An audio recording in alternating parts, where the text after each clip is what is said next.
So we're going to cover a very specific topic that I believe is not necessarily talked about enough. Now, why do we not want to talk about things we do in secret? Because we don't want anybody to know that we're just a dirty person, that they might not love us. They might not want us to be around. Well, guess what, pervert?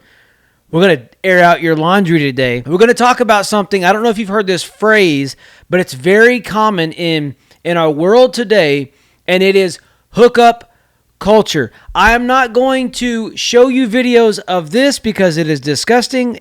Look it up at your own discretion, just so that you know. I got a bad feeling about this. Hide your kids, hide your wife, hide your kids, hide your wife, hide your kids, hide your wife.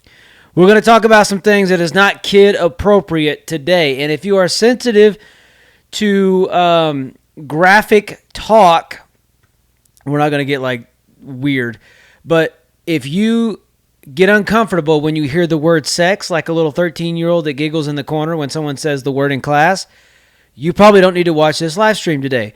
But if you or someone you know has fallen prey to what is called hookup culture. Now, what does that mean? So hookup culture is something that is basically described as the culture is pressured to fall into, so most of you probably don't know what this means, but a thirst trap.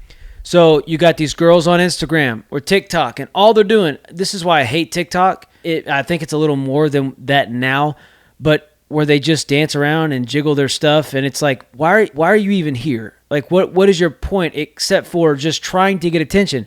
Well, if you're a man, you understand this. It doesn't take a lot for your brain, or lack thereof, with no filter, to just sit there and stare and begin to lust. Now, why is lusting so wrong? Well, nothing's wrong with that, Stephen. There's absolutely nothing wrong with lusting, except if you are a Christian, you know that Jesus said that if you even look on a woman with lust, you've already committed adultery in your heart. Now, does that mean that every time you look at a woman, specifically fellas, but you women can do it too, but we're more sight-driven, which is very possible why God created Adam and Eve naked.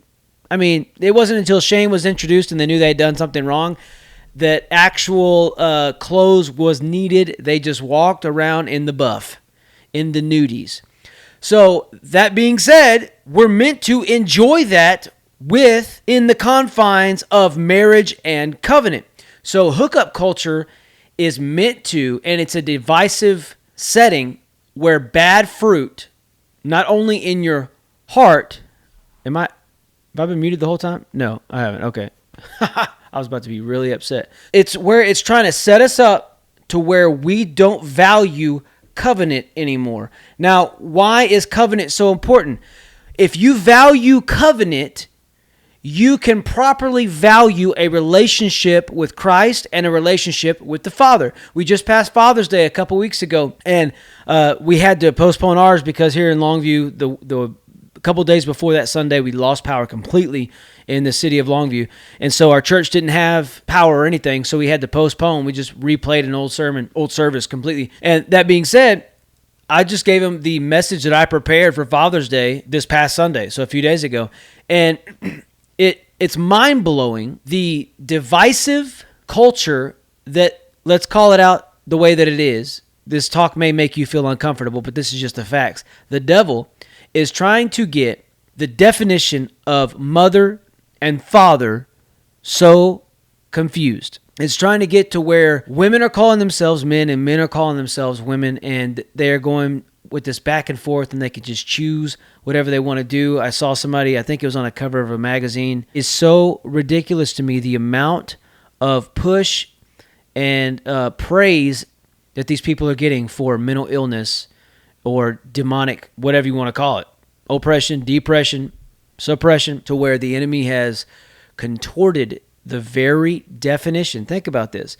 The very definition of what a man or a woman is. And so then every generation that is getting fed this nonsense, getting pushed this nonsense, this perversion of relationship between a mother and a child and a father and a child the way it should be, the definition is becoming more tainted, and the gap gets larger and larger between what actual truth is, and then whatever you want it to be, just live your truth. Which as soon as you put you in front of it, that's exactly what you're doing. You're making it about you. You're creating your own God in your own image, and that's dangerous. That's idol worship.